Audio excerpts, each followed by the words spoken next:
Welcome.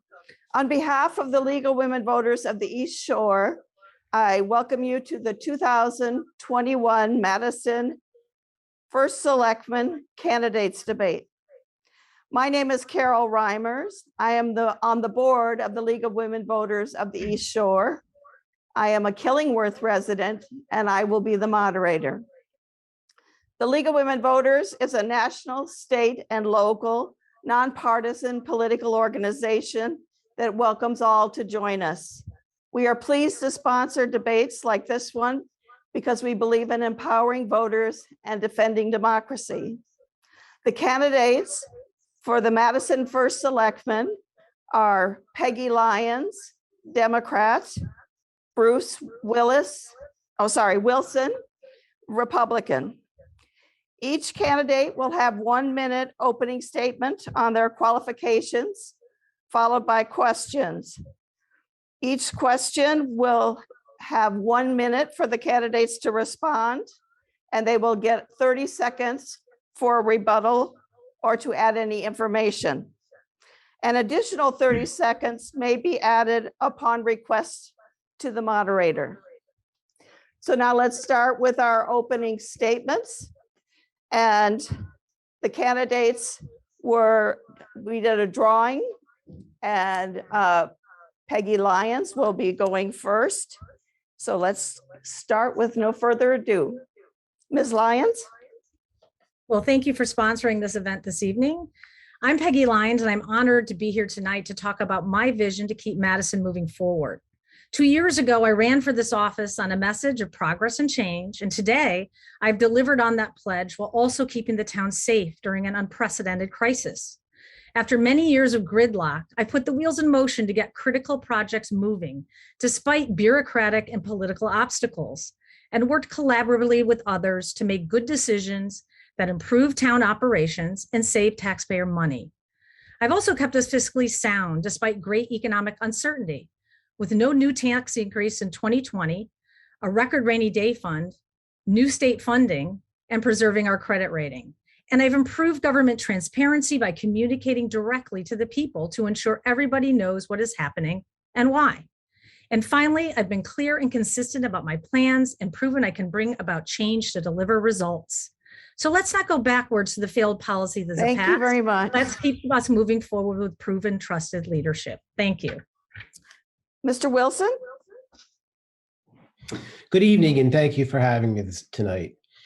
In 2007, I took the helm of a medical manufacturing company that was struggling to reach its goals.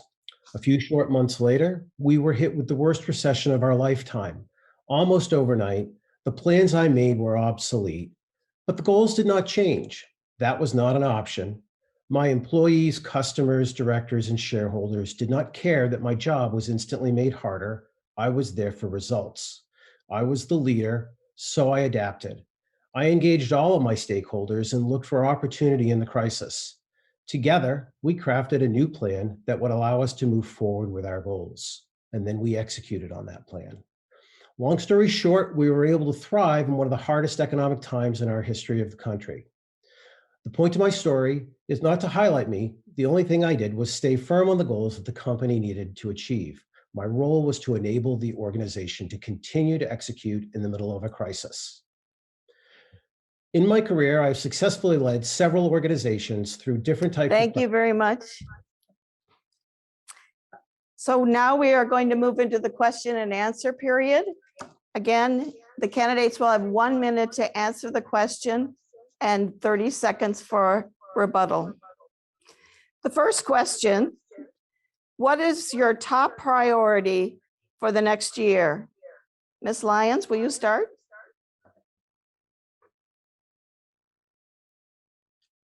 I'm sorry, you're muted. Yeah. Okay, well, I think our first priority is making some community-driven decisions. We've had some big question marks out there for almost decades now that the townspeople have not had an opportunity to have a vote on. And so I promise to bring those things out to a vote to the people. I think another thing is we need to continue to encourage vibrancy and continue to attract people to Madison. We're a fantastic place to live, but we've struggled between development, economic growth, and economic vibrancy. And I think we need to really align our community values with our economic goals. Thank you. Mr. I'm sorry, Wilson. Can I ask a question on the, is it a 30-second time to answer or a minute time? A minute to answer. Okay, And 30 I apologize. seconds I thought for he was. rebuttal. I thought he was calling me off responding. So I apologize. No. So if you would like to continue for a few seconds, you can. Another 30 seconds. Yeah, I just also would like to highlight that I think it's very important that we spend our tax dollars wisely and then we invest in our future. We have a habit of kicking the can down the road and not making decisions. And I think we need to start planning for things and investing rather than running from difficult problems. Thank you. Now, Mr. Wilson, same question.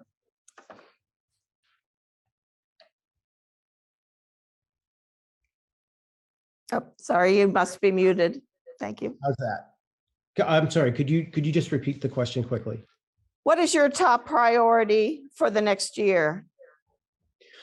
So we need to get back in the habit of planning and executing. We were actively engaged in strategic planning right up until 2019, and that all stopped. And I think that moving forward, we have to get back into that habit, especially in light of the expenses that we have coming down the road. The school system has identified what they need to carry our children into the next 25 years or so of education, and it's an enormous number. I think that we need to talk about how that number fits into the town's ability to pay for that and all of the things that the town needs for infrastructure. Thank you. Our next question. What is your 4-year strategic plan or vision for Madison? And Mr. Wilson, you're first. So first off, right away, we have to renew our plan of conservation and development. I believe that this is one of the primary planning documents in the town. It has guided us for the last 10 years. It's coming up on its anniversary for renewal, and that is going to require a robust community conversation about how we want Madison to look and grow over the next 10 plus years. I think this is especially important given the recent activism that we've got at the state level to try to control on our behalf how our town is developed and how it looks. I think that we need to show the state that we are prepared to put our best foot forward with development and that we can do it in a way that is uniquely Madison. Thank you. Ms. Lyons? The most important thing is to have a plan for our crown jewels, our beaches, and our schools. And the community will be able to vote on the plan for our schools because that'll happen in February if the board allows it to go to the voters. Secondly, our other crown jewels are our beaches, and that doesn't just include our surf club, which we are developing a master plan for that will have a lot of community input on, but it also includes our coastline. Madison is known as a coastal community, and some of our most valuable assets are along the shoreline. So I think our goal over the next 5 years is to focus on fixing some issues there and developing a long-term plan. Planning is not 5 years, planning is 10 years with a 20-year vision, and that's what I intend to do. It's interesting you mentioned the plan of conservation and development because that is going to be really the core of the community's master plan. And I've said that all along. And the intention is to piggyback off of that with a strategic plan. So right now we're just gathering information, pulling together things. We've done a town-wide study and Thank you very much. pulled together in the plan of conservation and development. Thank you. Thank you. Our next question. Would you recommend any specific ways to trim the next town side budget? And Ms. Lyons, you're first. Well, I've encouraged a lot of ways to trim the budget. When I inherited this budget, we have a budget that's 70% fixed costs. So I've taken a lot of actions to reduce those fixed costs. including early retirement incentive programs, merging departments, outsourcing things. So these are all things that I think we can do to save money and be more efficient. So there are a lot of different ways. The other thing is looking at our assets and figuring out what we should be disposing of. And that includes the sale of Island Avenue. The community is not using the property anymore. And we went through a long, transparent process to make a decision, and the town will be able to vote on that in February. So those are all the different initiatives we're doing to control costs, and I want to continue on the path to do that. Thank you. Mr. Wilson? Thank you. Operational budgeting is always a challenge. Of course, the town is the smaller portion of our overall operating budget every year. It is heavily biased towards people, and that makes sense because we are at the core a service organization. I think that responsible budgeting and value-based budgeting starts with honest conversations about what we need, the services that we're delivering, and evaluating those services on how effective they are and how well they're reaching their intended audience. I don't think there is any one place to trim. I believe that through critical, objective discussion, we can find opportunities throughout the town budget. Thank you. Next question. How do you recommend the town's empty buildings be used? The Academy, Ryerson, and Jeffrey schools. And Mr. Wilson, you're first. Yeah.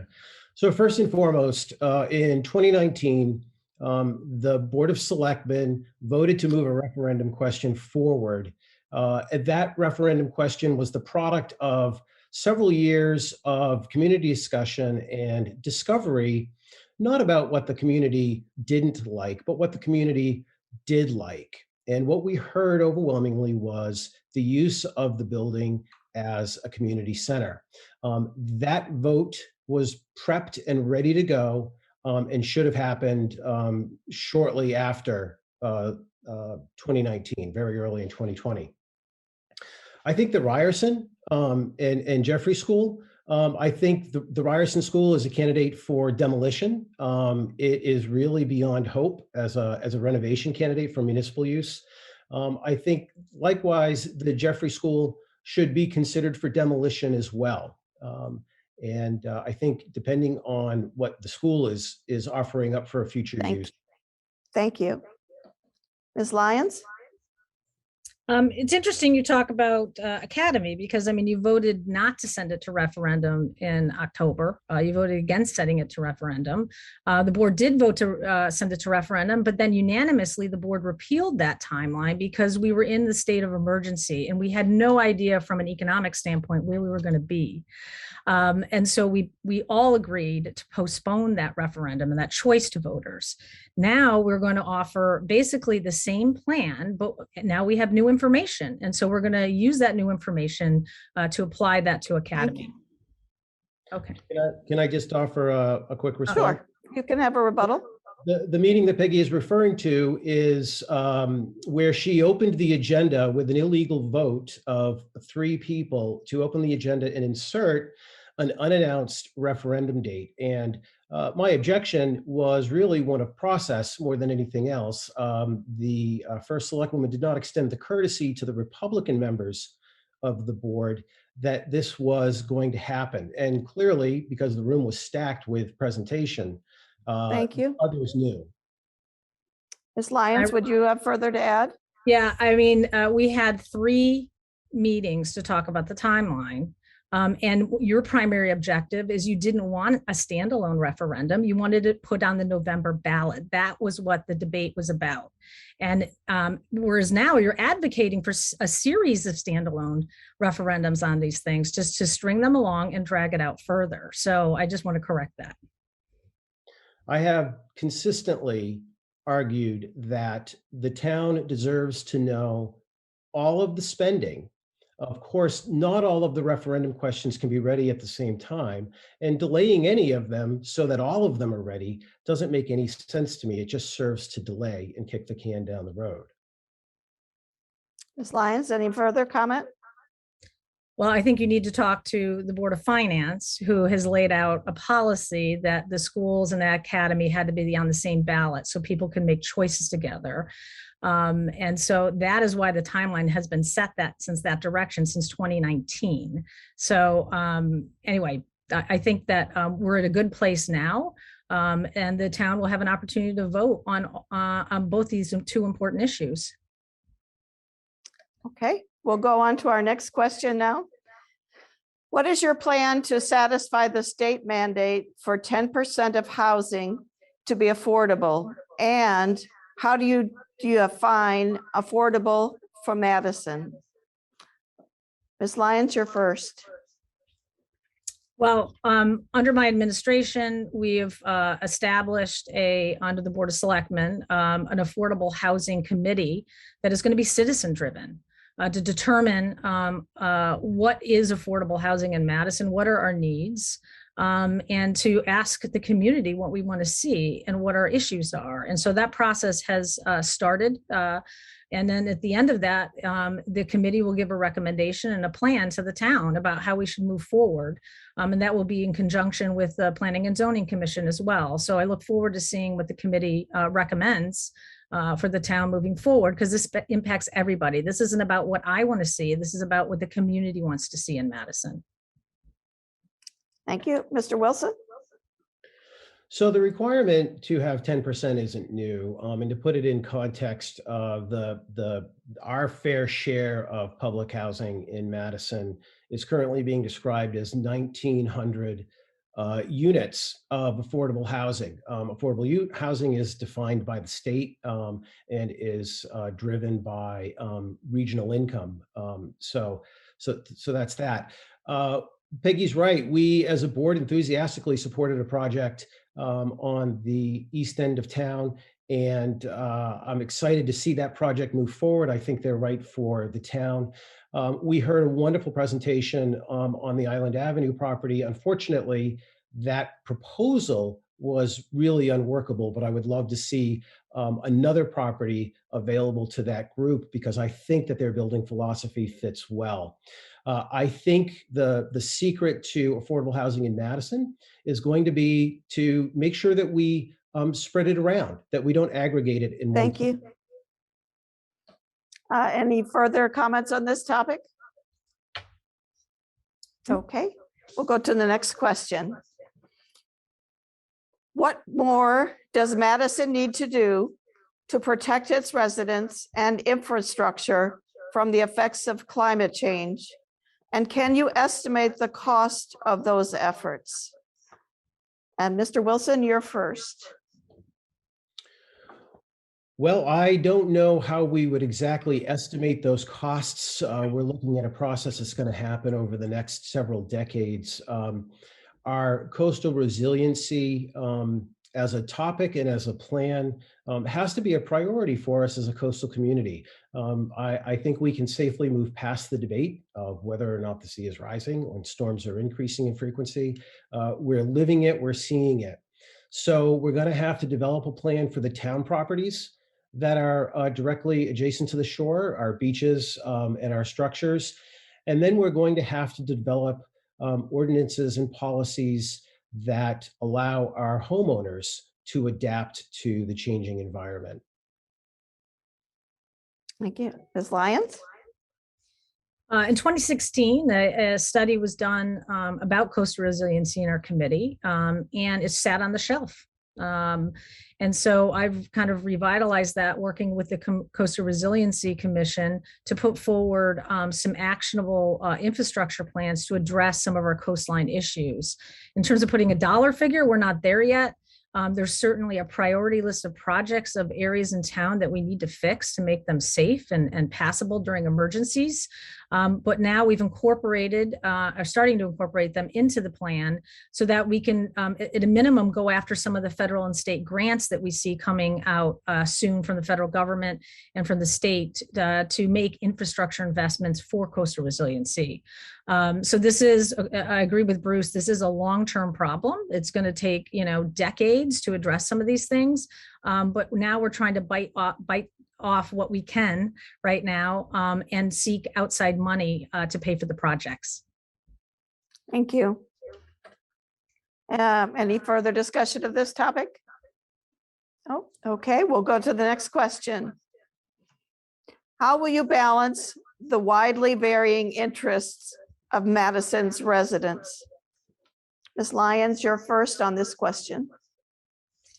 Well, I think I've made it a priority of being inclusive in how we make decisions in the town and communicating what's going on in town with residents. And so we've created a number of citizen-driven boards and commissions to review issues, to allow public input. Most of the major initiatives that have been pushed forward have been a result of community-driven actions. And so I think it's important, but at the end of the day, the board itself has to make some decisions. And so we try to have all the information we can, look at it from many different points of view, and then ultimately make some decisions. And sometimes those decisions will end up at the ballot box through a referendum, and sometimes they will be done by a vote by the Board of Selectmen. Thank you. Mr. Wilson. Well, this is exactly what I did when I led the medical manufacturing company. That business is set up by design to have a lot of tension in it, a lot of competing special interests. And we use different language when we're in the public domain, but Madison is an ever-shifting constellation of special interest groups around issues, around it could be geography. And at the same time, we're not a representative form of government. We are a pure democracy where the taxpayers are the legislative body. It is our job in leadership to discern what the community wants, to make sure all the voices are not just listened to, but heard, and give everybody the opportunity to find alignment so that we can then bring those choices in a formal way in front of the taxpayers, either via a town meeting or a referendum. Thank you. Any further comments? Well, I will Okay. just say that as leading a town during COVID, I saw the wide spectrum of people's opinions and concerns. And so I always tried to have at the forefront public safety and the interest of everybody when I made those decisions. And some of them were very unpopular at time, but you still have to have that guiding light when you make those tough calls. You can't make everybody happy, but you try to listen to everybody and make sure they feel that they've been heard. Thank you.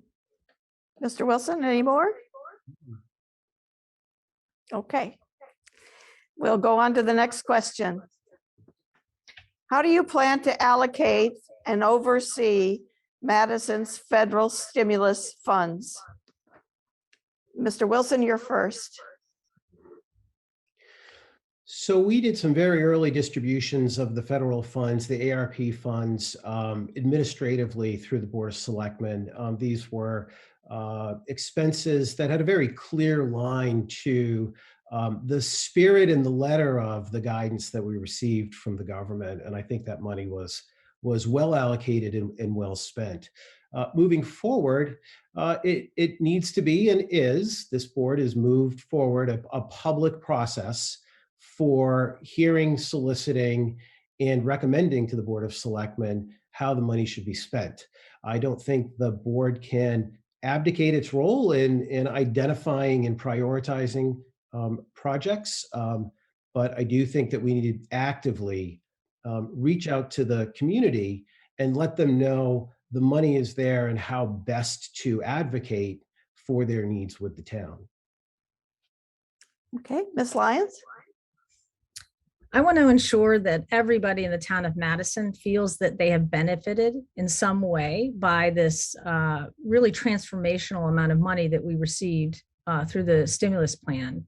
And so in order to do that, I thought it was really critical that, this was a public process and not made in private for these types of decisions. So to Bruce's point, we did set up a committee, and it's modeled after our capital planning process, which is had been very successful. But I insisted that members of the public also sit on this committee and vote, because I wanted to ensure that we could get different perspectives and make sure that we're allowing all members of our community to get some sort of benefit from these funds. And so that process will start in November. Okay. Thank you. Any further on this topic that you would like to share?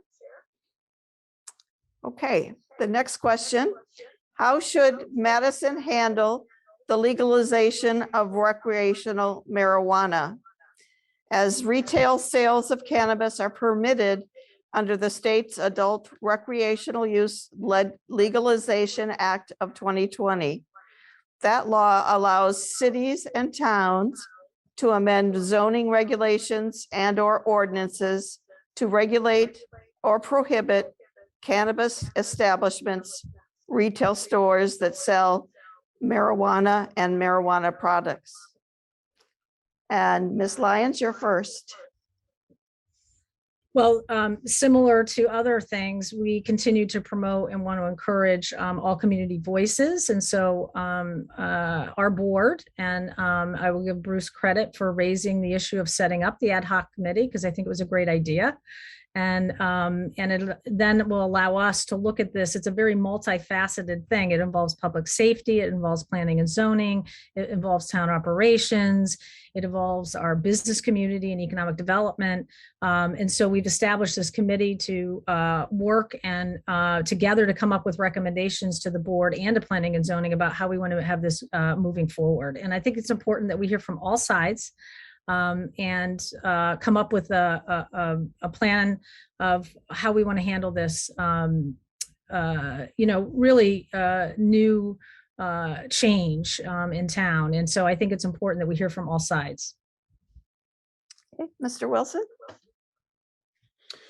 So as Peggy mentioned, even before the law was put into place, I brought up the notion that the day was soon coming. I didn't realize I was so prescient in that.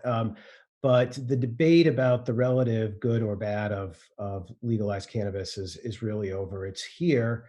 And we do need to hear from our stakeholders, our public safety, our youth and family services, our school district, our HR department, and then community members who may have differing feelings about legalized cannabis in Madison. Like it or not, it's going to be here. And the role of the town is going to be to make sure that it's here safely, or as safely as we can make it be here. So my goal would be that its introduction is as worry-free as possible. Thank you. Next question. Do you understand the position of first select person to be full-time, part-time, or ceremonial? Mr. Wilson, you're first. So clearly it's a full-time job in the sense that it is a 7-day-a-week job. It is one I think that you have to bring home with you. You are committed and in service of the community, and the community never sleeps. It is like leading any organization. You live and breathe it. I've done this several times. I understand the commitment of time that it is, and the amount of personal energy that goes into it. And quite honestly, that personal energy pales in comparison to some of our professionals at town. But clearly this is not a ceremonial job. There is no real fame or fortune that comes from it. This is really a job of service, and I'm grateful for the opportunity to even be considered for it. Thank you, Ms. Lyons. So I often say that our charter lays out 3 hats that the first selectman needs to wear. One is ceremonial. The second is the town CEO and the operational head of the town. And the third is the head of the legislative body that sets and makes policy. And so, I think everybody understands those are a lot of hats to wear. And at times, sometimes you're wearing ceremonial hat, sometimes you're wearing the operational hat, and sometimes you're wearing the policymaking hat. But the goal is to move the town forward as much as you can. It is a 24-hour, 7-day-a-week job. My family can attest to the amount of dedication and time that is required. It is one of service, and it can be extraordinarily gratifying and fulfilling. But I think I've really demonstrated that I've made that commitment and I've delivered to the town and put in the time to accomplish all the things that I've accomplished.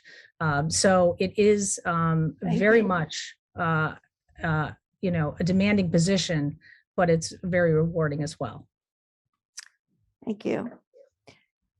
Okay, we have gone through our questions and we're now moving into the time where we will do closing statements.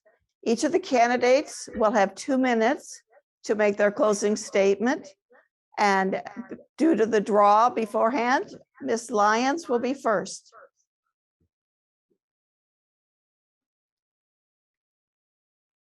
Oh, I'm sorry, you're muted.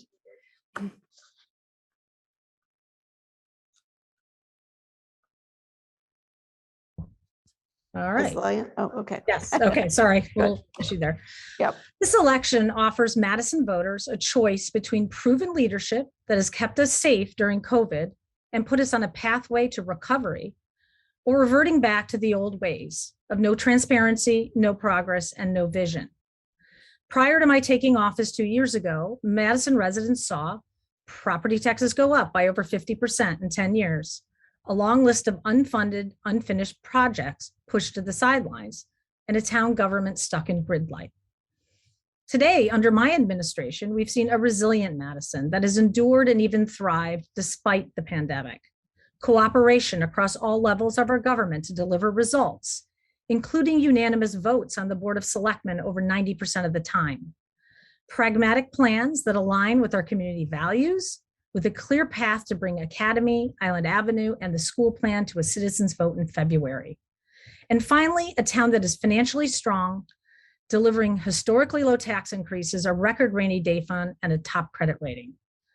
As your first selectman, I want to keep us on a path towards success by finishing a comprehensive strategic plan with a roadmap towards our future. We've laid the foundation to get it moving. Now we need to get it done. I also want to continue to maintain, improve, and invest in our crown jewels, Madison schools and beaches. This includes bringing our school buildings up to date and making our coastline more resilient. But in order to be successful, we must keep Madison affordable for families and seniors too.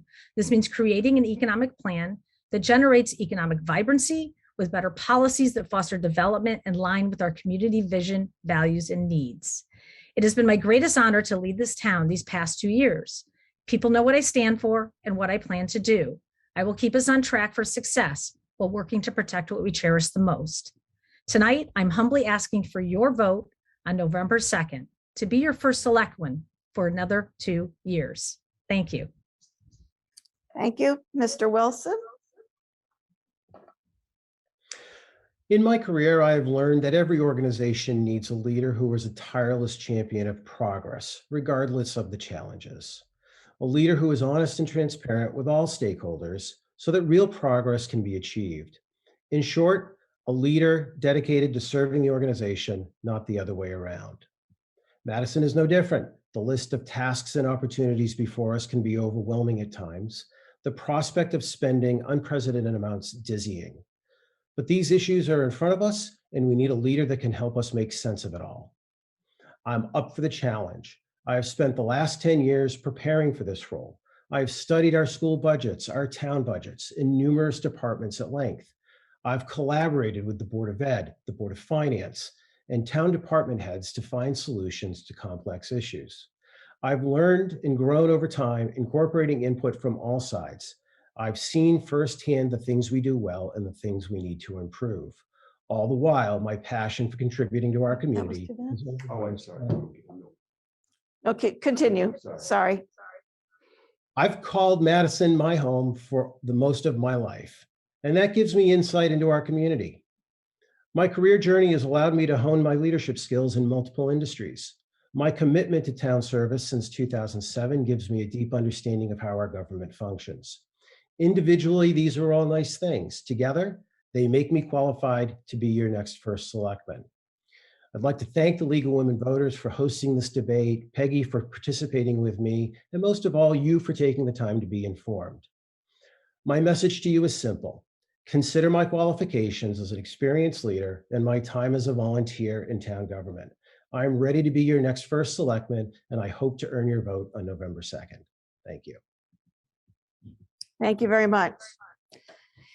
We want to give our thanks to these candidates for participating in a lively and informative debate. We appreciate their willingness to share their thoughts with you, the voters. We are also grateful to BCTV for recording this debate. The recording will be available on the League of Women Voters of the East Shore YouTube channel and MadisonTV.org. Your local government impacts your life every single day. It will be your turn as voters to speak. Be sure to vote on Tuesday, November 2nd, when the polls will be open from 6 a.m. to 8 p.m. Don't miss this opportunity to participate in democracy. Thank you.